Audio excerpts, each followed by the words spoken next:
Hello दोस्तों, आप सभी का हमारे चैनल सरकारी नौकरी में स्वागत है। दोस्तों, हम एक ऐसे विषय पर चर्चा करने के लिए हैं जो विषय तमाम उन लोगों के लिए जो कि केंद्रीय कर्मचारी हैं, उनके परिवारीजन हैं और उनके जो पेंशनर्स हैं उनसे रिलेशन रखते हैं। हमारे देश में लगभग 50 लाख से अधिक केंद्रीय कर्मचारी और 60 लाख से अधिक पेंशनर्स हैं और उन्हें पे कमीशन का बहुत बड़ा इंतजार रहता है, क्योंकि ये टाइम पे कमीशन का है। और जो लोग कर्मचारी नहीं हैं वो इसलिए जान लें क्योंकि या तो आपके कोई रिलेटिव्स हैं, या अगर आप प्रिपरेशन कर रहे हैं और या आप तैयारी कर रहे हैं, और अगर ऐसा नहीं है तो आप बाज़ार में भी हैं, तो कर्मचारी जब बाज़ार में पैसा लेकर के निकलता है तो बाज़ार को भी बहुत फ़ायदा होता है। और उसकी वजह से कौन कौन से सेक्टर फ़ायदे में आते हैं ये तो हम आपको आज बताने का पूरा प्रयास करेंगे। आज की खबर है एर्थ पे कमीशन से जुड़ी हुई है, और एर्थ पे कमीशन आज हम साल के बिल्कुल लगभग मध्य में हैं, और ऐसे में एर्थ पे कमीशन की खबर यह है कि वो आने वाला है, और मतलब क्यूरोसिटी पैदा करती है कि एर्थ पे कमीशन का टेंटेटिव टाइम क्या है, कब आएगा, कितनी सैलरी बढ़ाएगा। आसान शब्दों में कहें तो ये वो तरीका है जैसे अगर आप प्राइवेट नौकरी में हैं तो आपके लिए तनख्वाह बढ़ना अपने आप में एक बहुत बड़ा ही कहिए कि आनंद का विषय होता है। लेकिन केंद्रीय नौकरियों के अंदर वेतन तो सही साल भर में बढ़ती ही है, लेकिन उसके साथ साथ अगर आपका बेसिक पे भी बढ़ा दिया जाए, कह दिया जाए कि आपको इतना वेतन आपको मिनिमम मिलेगा ही मिलेगा, वो तय करता है पे कमीशन। कितने से कहां तक हम पहुंच गए, आज इस वीडियो में इसी की बात करेंगे। और ये पे कमीशन अगर आया तो केंद्रीय कर्मचारी हों, पेंशन भोगी हों, उन सभी को कितनी आने वाले समय में वेतन या पेंशन मिलेगी, ये एर्थ पे कमीशन तय करेगा। यानी कि एक तरह से मिनिमम अमाउंट तय कर देगा, पे मैट्रिक्स के हिसाब से बता देगा कि किस सेक्टर को कितना मिलने वाला है। दोस्तों, माना जा रहा है कि 30 से 35% तक पेंशन और वेतन बढ़ सकता है। तो ऐसे कैसे होगा, क्या अपडेट है आज के दौरान जिसकी हम चर्चा करेंगे, जिसकी हम जानकारी देंगे। और जो लोग बिल्कुल नहीं जानते हैं पे कमीशन क्या होता है, तो हम बिल्कुल आपको बेसिक से भी बताने की कोशिश करेंगे कि इसमें क्या होता है। आज दोस्तों, पहले तो आप ये जान लीजिएगा कि संभावना है कि 1 जनवरी 2026 से एर्थ पे कमीशन लग जाएगा, लेकिन उसके लिए पहले पे कमीशन का बनना जरूरी होता है, पे कमीशन के चेयरमैन का बनना जरूरी होता है। पे कमीशन के अंदर लोग ये डिसाइड करें कि वेतन कितनी बढ़नी चाहिए, उन लोगों का आना जरूरी होता है, क्योंकि ये 10 साल में एक बार आता है। तो ऐसे में इसका चेयरमैन की कार्यप्रणाली, उसकी सारी व्यवस्थाएं समयबद्ध से रहें, ये बहुत ज़्यादा जरूरी होता है। ऐसे में 2026 जनवरी आने से पहले क्या ये सूचना है कि चेयरमैन आया या नहीं आया, पता चले चेयरमैन ही नहीं आया, हम इंतजार कर रहे हैं कि वेतन 1 तारीख से बढ़ेगी, वेतन ही नहीं बढ़ी, तो ऐसे में क्या तैयारी है। तो उस विषय पर लोकसभा के मानसून सत्र में पहले ही दिन ये सवाल अनस्टार्ट प्रश्न के माध्यम से उठाया गया था, जिस पर वित्त मंत्री की तरफ से जवाब आया कि जो वित्त मंत्रालय का जवाब है वही आज की न्यूज का बड़ा आधार है। आप सभी जानते हैं कि इस समय संसद का मानसून सत्र चल रहा है, और यहाँ पर प्रश्न पूछे जाते हैं। अल्प सूचना प्रश्न होते हैं, तारांकित प्रश्न होते हैं, अतारांकित प्रश्न होते हैं, अनस्टेड प्रश्न होते हैं। और जब अनस्टेड प्रश्न आपसे पूछे जाते हैं तो आप उनके लिखित जवाब देते हैं, और लिखित जवाब जब आपको मिलते हैं तो वो कुछ ऐसी हेडलाइन बना लेते हैं।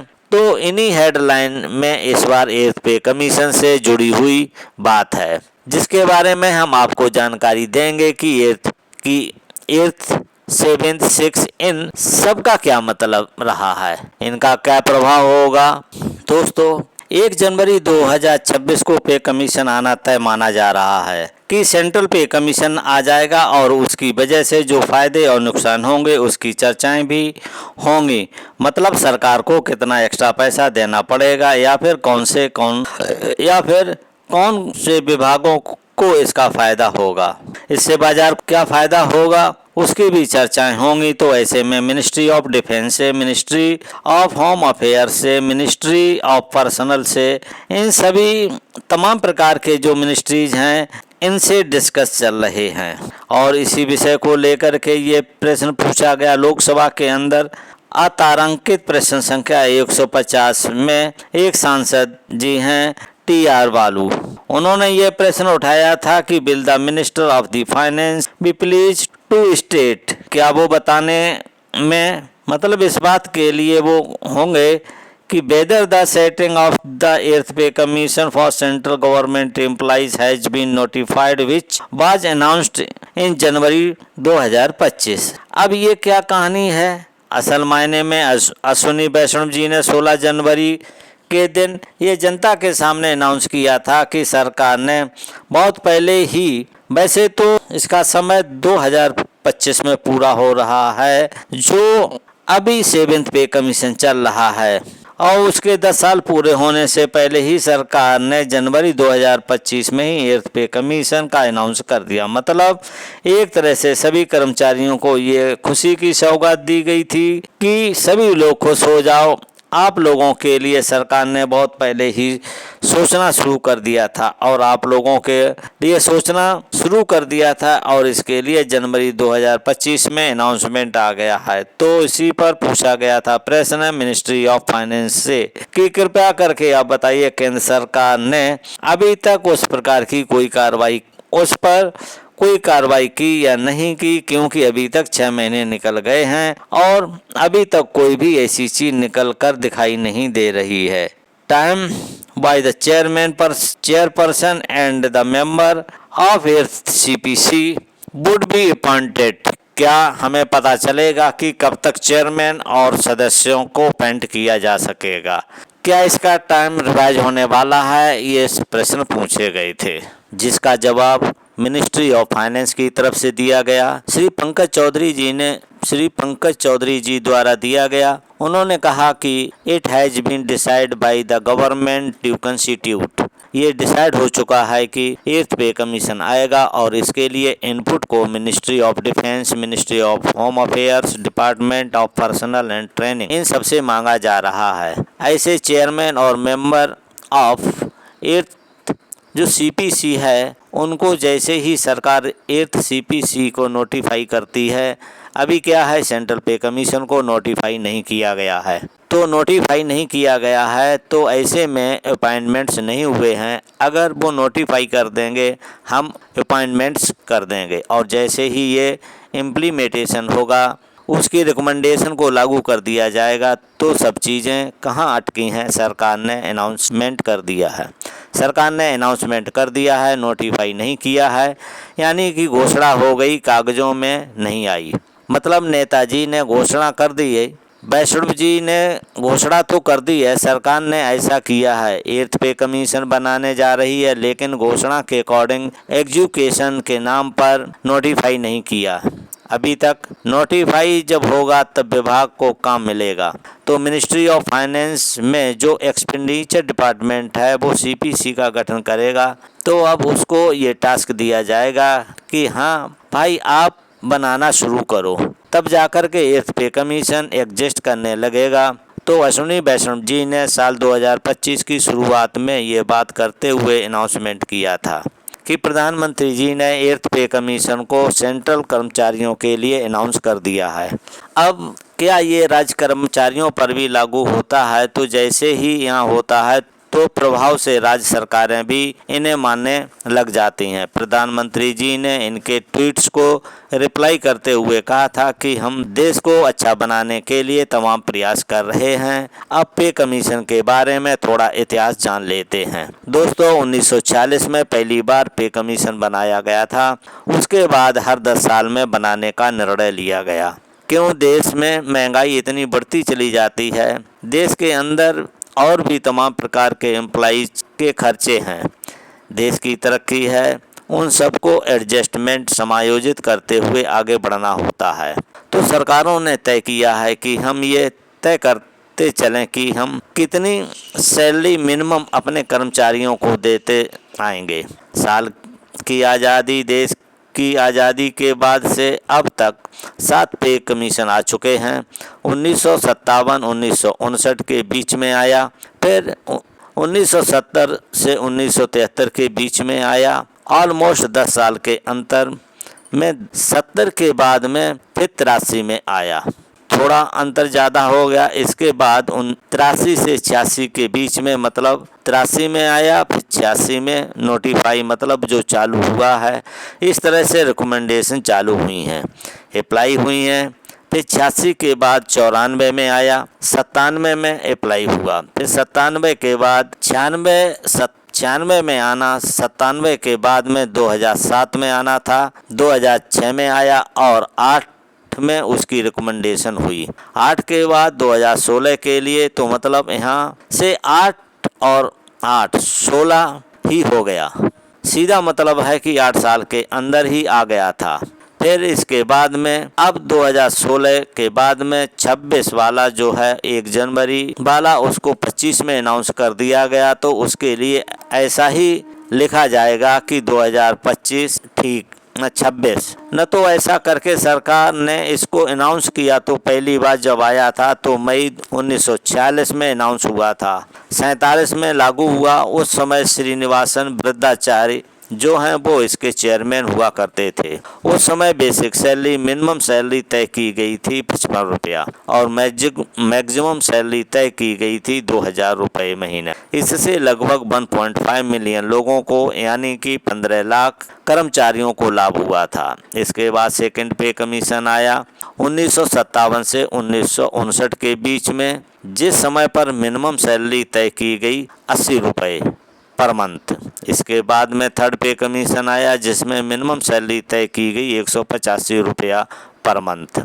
ऐसे ही फोर्थ पे कमीशन आया, जिसके अंदर चेयरमैन थे सिंगल पीएन सिंगल, और इस समय पर मिनिमम सैलरी 750 रुपये तय की गई थी। फिफ्थ पे कमीशन आया तो 2550 रुपये से सैलरी, मतलब पे कमीशन तय किया गया। सैलरी बेसिक पे तय की गई। 6 पे कमीशन जब आया तब बेसिक सैलरी 7000 रुपये कम से कम, यानी कि इतनी सैलरी तो मिनिमम वेज के रूप में मिलेगी ही कर्मचारियों को, ये तय हुआ। और अधिकतम 80,000 रुपये तय हुआ। और 7th पे कमीशन आया तब 18,000 रुपये मिनिमम वेज तय किया गया और मैक्सिमम 2,50,000 रुपया पर मंथ तय किया गया। तो इस प्रकार से 7th पे कमीशन। अब एक यहाँ पर एक इंटरेस्टिंग फैक्टर हम आपको बता देते हैं। जैसे ही आपने यहाँ देखा कि 7th से 6 से 7th में जब आप आ गए तो यहाँ पर आप लगभग देखें कि सैलरी कितनी बढ़ गई।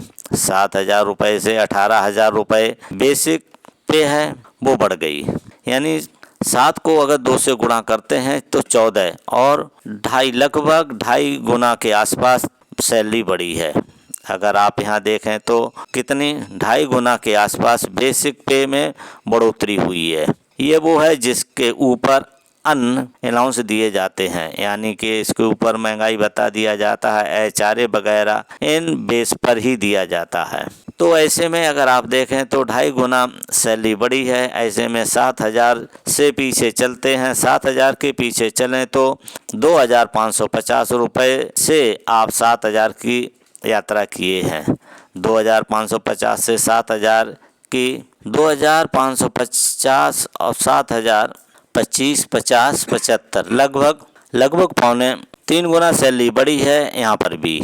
ऐसे ही अगर आप चलें तो 25,000 से पहले, ऐसे ही अगर आप चलें तो 2,500 से पहले 750 से 2,500 तक चलें तो 7 को 3 से इंटू करें, 7 इंटू 3 तो लगभग 21, यानी 3.25 टाइम्स सैलरी यहाँ पर बढ़ी है, यानी 3.25 गुना सैलरी यहाँ पे बढ़ी है। तो ये जो टाइम्स बता रहा है कि कितनी सैलरी बढ़ती है हर 10 साल में, ये जो हम गुणांक कर रहे हैं कि कितने टाइम सैलरी बढ़ी है, तो ये जो मल्टीप्लाई हम नंबर कर रहे हैं इसे कहते हैं फिटमेंट फैक्टर। अब जैसे हमने बताया कि 2500 सैलरी है, बढ़ कर के यहाँ पर कितनी हो गई थी 7000 रुपये, तो 2500 से 7000 की यात्रा ऑलमोस्ट 2.5 गुना, तो ये फिटमेंट फैक्टर 2.5 कहलाएगा। फिटमेंट फैक्टर का मतलब होता है कि कितनी सैलरी बढ़ाई जा सकती है। महंगाई का मल्टीप्लाई करवा करके दिखाया जाता है। ऐसे ही 7000 रुपये से 18000 रुपये की जो यात्रा हुई है, इसमें लगभग 2.5 गुना के आसपास सैलरी बढ़ी। तो अब प्रश्न क्या बनेगा कि आने वाले समय में जो बेसिक पे होगी वो कितनी होगी। तब ये 18000 रुपये है तो 2.5 का औसत आ रहा है, एक बार 3 के आसपास गया है, तो ये एक्सपेक्ट किया जा रहा है कि 2.8 के आसपास फिटमेंट फैक्टर जा सकता है। दोस्तों यही नहीं है कि 2.5 से नीचे नहीं जाओगे, 3 से ऊपर नहीं जाओगे। अगर 3 गुना बढ़ती है तो लगभग सैलरी हो जाएगी आपकी 54,000 रुपये। अगर फिटमेंट फैक्टर 3 आता है तो सैलरी बढ़ कर के 54,000 रुपये बेसिक पे हो जाएगी। तो इस प्रकार से फिटमेंट फैक्टर को चेक किया जाता है और यहीं से एक्सपेक्टेशन जनरेट होती है। जैसा होता आ रहा है, अगर उसे देखें तो बेसिक पे कितनी बढ़ सकती है, तो उम्मीद की जा रही है कि बेसिक पे को इतना बढ़ा दिया जाएगा। तो 7th पे कमीशन जब आया था तो लगभग 47 लाख केंद्रीय कर्मचारियों को लाभ हुआ था और 53 लाख पेंशनर्स को, इनमें 14 लाख सेना के अंदर फौजी थे और 18 लाख पेंशनर थे सेना के, जिनको आप शामिल कर सकते हैं। वेतन आयोग ये कैसे सैलरी बढ़ाता है। आप में से कुछ लोग कहेंगे कि सर इतनी तनख्वाह एकदम बढ़ जाएगी तो सरकार पर बोझ आ जाएगा।